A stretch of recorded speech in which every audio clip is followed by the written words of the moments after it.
Hello everyone, I welcome you all to my YouTube channel MJ Singh B Ghumakkar. Hopefully everyone is doing fine and whosoever is new to my channel, please don't forget to subscribe and do press the bell icon so that you will never miss any update and notification of new videos.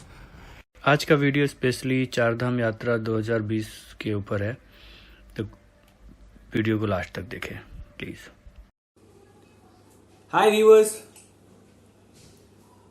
अभी तक तो आप सबको पता होगा कि मैंने ज्यादातर वीडियो चारधाम पे ही डाला है। एक और वीडियो मैं लेके आ रहा हूँ चारधाम के ऊपर आप सबके लिए। कोशिश करूंगा इस वीडियो में कि सारी इन्फॉर्मेशन शेयर कर दूं, क्योंकि 2020 की जो चारधाम यात्रा शुरू होने वाली है वो कब से शुरू होगी, कौन से धाम के कपाट कब खुलेंगे, कब से आम पब्लिक के लिए दर्शन शुरू हो जाएगा, चाहे वो केदारनाथ के लिए हो, लॉकडाउन से रिलेटेड, लॉकडाउन में कब से कब क्या रियायत मिलेगी, ये सारी चीजें मैं इस वीडियो में शेयर करने जा रहा हूं। तो प्लीज आप लोग वीडियो को लास्ट तक देखिए, और अगर किसी का कोई पर्सनल सवाल है तो बिल्कुल मुझसे पूछना नहीं भूलिएगा। मैं अपने सोशल मीडिया के लिंक्स सब कुछ डिस्क्रिप्शन में आपके लिए छोड़ दूंगा। आप पर्सनली डीएम करके मुझे अपने सारे क्वेश्चंस, अपना ट्रिप भी प्लान कर सकते हैं। तो मुझे बहुत खुशी होगी आप लोगों की हेल्प करने में। और जो लोग भी पहली बार चैनल पे आए, प्लीज सबसे रिक्वेस्ट है कि चैनल पे जरूर सब्सक्राइब करिए। और हाँ, चैनल को सब्सक्राइब करने के बाद अपना सुझाव जरूर दीजिए कि मैं कैसा कर रहा हूँ, आगे और क्या क्या चेंजेस किए जा सकते हैं। अपना छोटा भाई समझ के मुझे ढेर सारा प्यार दीजिए। हाय गाइस, चारधाम यात्रा सर्किट के बारे में मैं आपको बता दूं। इसमें क्या है कि आपके ऊपर डिपेंड करता है कि अपनी जर्नी कहाँ से स्टार्ट करते हैं। मैंने जो लिया है वो लिया है ऋषिकेश स्टार्टिंग पॉइंट और एंड पॉइंट, तो इसी के अकॉर्डिंग आप लोग प्लान कर सकते हैं। ऋषिकेश से यमुनोत्री पड़ता है आपको 215 किलोमीटर की दूरी है, जो कि आप एक दिन में आराम से कवर कर सकते हैं अगर आप खुद से बाइक से जा रहे हैं या अपने कार से जा रहे हैं। तो यमुनोत्री एग्जैक्टली यमुनोत्री तक तो टेम्पल तक नहीं जाती है। बाय रोड आप पहुंच सकते हैं जानकी चट्टी तक, उसके बाद आपको ट्रैकिंग है यमुनोत्री टेम्पल तक, जो कि आप स्टार्ट कर सकते हैं वहां से स्टे करने के बाद।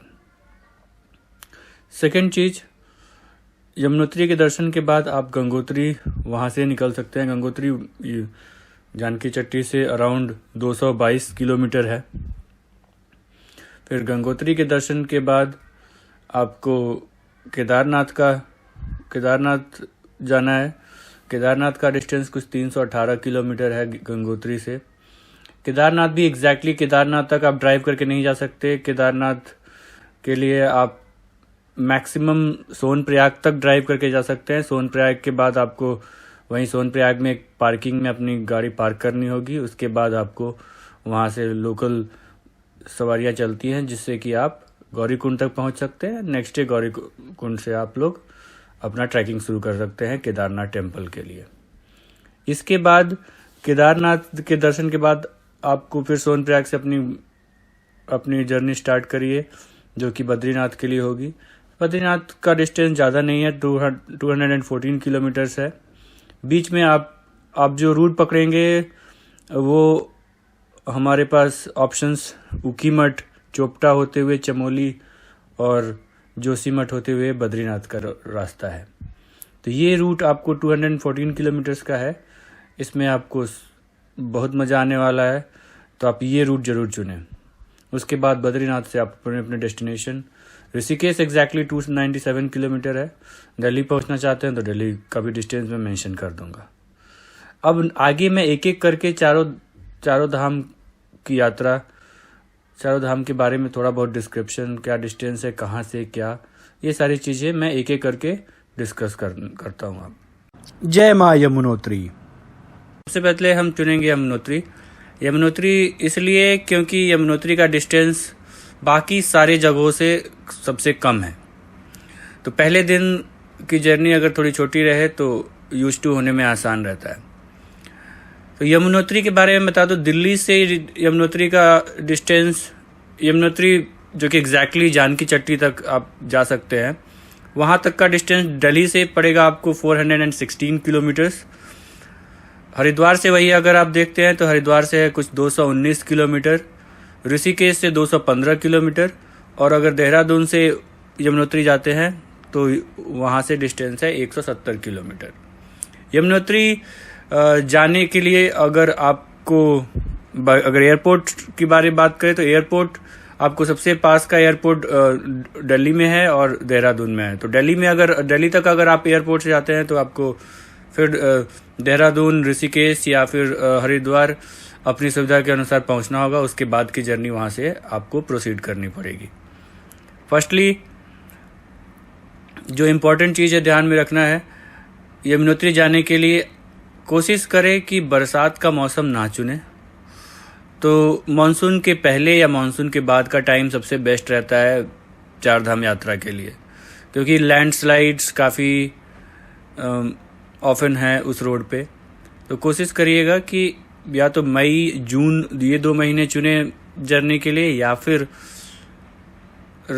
मानसून ख़त्म होने के बाद जो कि सितंबर और अक्टूबर नवंबर 3 महीने हैं, जो ये 3 महीने बेस्ट रहेंगे आपको यमुनोत्री के दर्शन के लिए।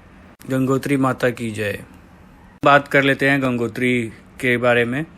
गंगोत्री आप चाहें तो ऋषिकेश, जो लोग केवल गंगोत्री आना चाहते हैं वो लोग ऋषिकेश, हरिद्वार या फिर देहरादून से अपनी जर्नी कर सकते हैं स्टार्ट।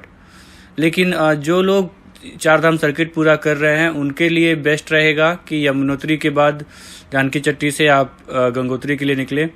जानकी चट्टी से गंगोत्री का रास्ता आपको 222 किलोमीटर का है, जो कि उत्तर काशी होते हुए जाएगा।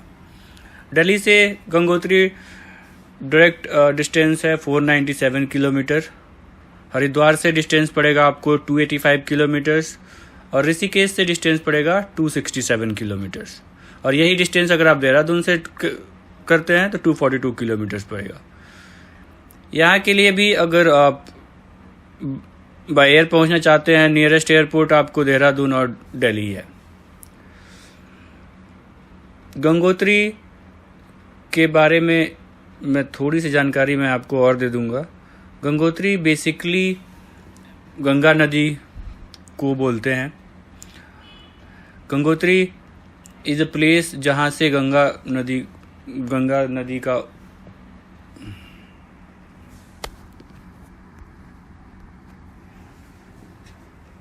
बेसिकली गंगोत्री एक ग्लेशियर है जहाँ से गंगा नदी निकली है। एग्जैक्टली गोमुख से गंगा नदी निकलती है, तो आप गोमुख के लिए ट्रैकिंग अलग से है, तो वो भी आप कर सकते हैं अगर आप पहले से प्लान करके जाते हैं तो। चलिए अब आगे चलते हैं। जय बाबा केदारनाथ। इस केदारनाथ के टेम्पल के बारे में मैं बता दूं, केदारनाथ यात्रा के लिए जनरली अगर आप चारधाम सर्किट में हैं तो आपको मैंने जहाँ तक पहले बता दिया है, यमुनोत्री और गंगोत्री के बाद आप डायरेक्टली गंगोत्री से केदारनाथ के लिए आप जा सकते हैं। गंगोत्री से केदारनाथ की डायरेक्ट डिस्टेंस 318 किलोमीटर है।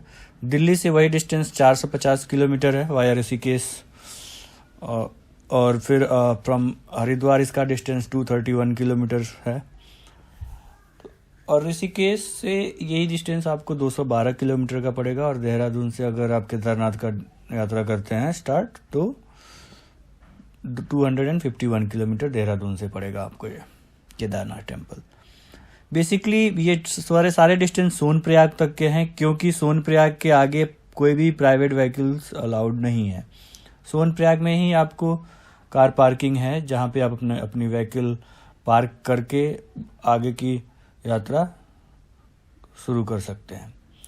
एक बार आप जब कार पार्किंग में कार पार्क कर देंगे, उसके बाद आपको लोकल सवारी वहाँ मिलती है जो कि आपको गौरीकुंड तक छोड़ देती है। ट्रैकिंग आपकी गौरीकुंड से स्टार्ट होती है केदारनाथ टेम्पल की, और उसके बाद आप केदारनाथ के दर्शन कर सकते हैं। केदारनाथ का दर्शन करने के बाद आपका हमारा लास्ट और आखिरी चार धाम में से एक जो है वो है बद्रीनाथ। तो बद्रीनाथ के बारे में भी हम थोड़ा बहुत बात कर लेते हैं। जय बाबा बद्रीनाथ। केदारनाथ का दर्शन करने में आपको 1 से 2 दिन का टाइम लग सकता है, डिपेंडिंग ऑन आपकी ट्रैकिंग स्किल्स कैसी हैं। जब आप वापस उतरेंगे सोनप्रयाग से अपनी बाइक लीजिए या कार लीजिए, जिससे भी आप आए हैं, अकॉर्डिंगली वहाँ से आप अपनी जर्नी स्टार्ट कर सकते हैं।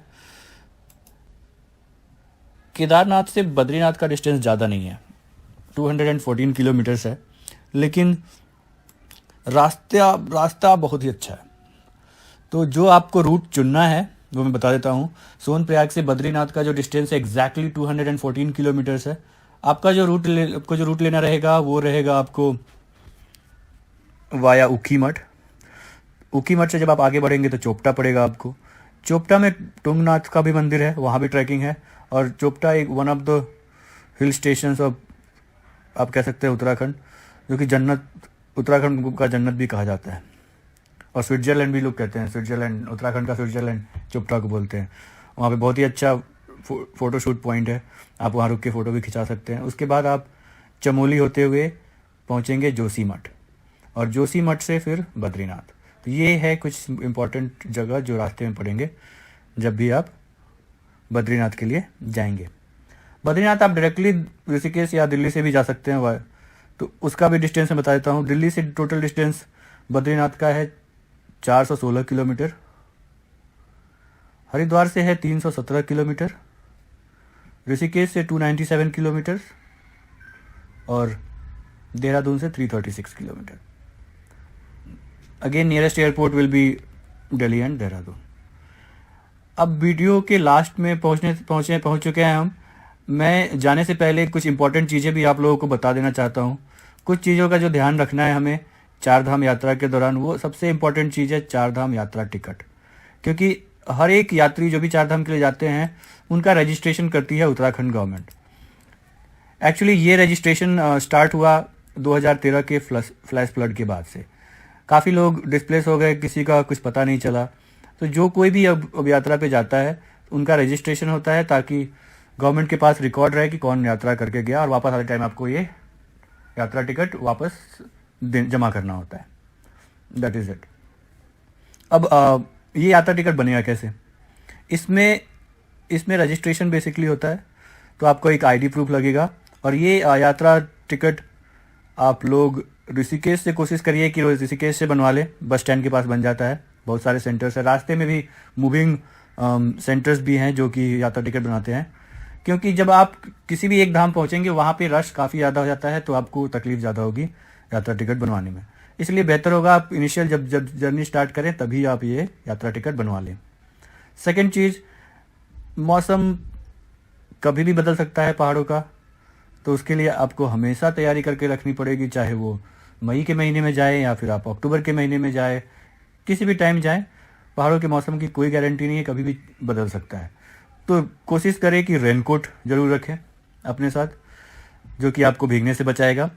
दूसरी चीज़, गर्म कपड़े रखना नहीं भूलें, क्योंकि कब ठंड आ जाएगी, कब बर्फ़बारी शुरू हो जाएगी, ये कोई नहीं जानता। तो ये इन चीज़ों का ध्यान रखना है आपको, बेसिक चीज़ों का, और चार धाम यात्रा आपकी सफल हो जाएगी। ये सर्किट इंसान को एक बार लाइफ में ज़रूर कंप्लीट करना चाहिए। हमारे बड़े बुजुर्ग ने कहा है कि चार धाम करने के बाद इंसान को सीधा स्वर्ग मिलता है। तो एक बार चार धाम यात्रा ज़रूर करें। मेरा वीडियो कैसा आप लोगों को लगा आप कमेंट सेक्शन में ज़रूर बताएं। ऐसे और भी सारे वीडियो मैं बना के आप लोगों के लिए लेता हूँगा, तो कोशिश करूँगा कि आप लोगों के साथ ऐसे ही जुड़ा रहूँ, आप लोगों से और भी इन्फॉर्मेशन वाले वीडियो भी शेयर करूँ। तो अपने कमेंट्स, जो भी सजेशंस है वो कमेंट बॉक्स में दें, और वीडियो पसंद आए तो थम्स अप करना ना भूलें, और जितना ज़्यादा से ज़्यादा हो सकता है शेयर करें, ताकि लोग अच्छे से चार धाम की यात्रा संपन्न कर सकें।